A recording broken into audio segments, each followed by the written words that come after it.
പുലിപ്പേടിയിൽ തെക്കുംകര പഞ്ചായത്തിലെ പഴയഞ്ഞുപാടം കൊളുത്താശ്ശേരി നിവാസികൾ വളർത്തുപട്ടികളെ കാണാതാകുന്നത് തുടർക്കഥ. പുലിയെ കണ്ടതായി പ്രദേശവാസികളിൽ ചിലർ രംഗത്തെത്തിയതോടെ ഭീതിയും കനക്കുകയാണ്. വീടിനോട് ചേർന്നുള്ള പറമ്പിൽ പുള്ളിപ്പുലിയെ കണ്ടതായി വട്ടുപുറത്ത് വീട്ടിൽ ജസ്ന പറയുന്നു. കരിയിലഞ്ഞെരിയുന്ന ശബ്ദം കേട്ട് ടോർച്ച് തെളിച്ച് നോക്കിയപ്പോഴാണ് പുലിയെ കണ്ടത്. വീട്ടുകാർ ബഹളം വെച്ചതോടെ പുലി ഓടിമറഞ്ഞു. അപ്പോഴത്തെ ഞെട്ടൽ ഇനിയും മാറിയില്ലെന്ന് യുവതി പറയുന്നു. വളർത്തുപട്ടികളെ കാണാതാവുന്നതാണ് മറ്റൊരു സംഭവം.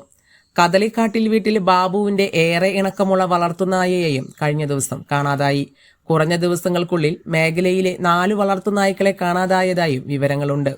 അതിനിടെ വിവരമറിഞ്ഞ വാഴാനി റേഞ്ച് ഫോറസ്റ്റ് ഓഫീസിലെ ഉദ്യോഗസ്ഥർ സ്ഥലത്തെത്തി പരിശോധന നടത്തി.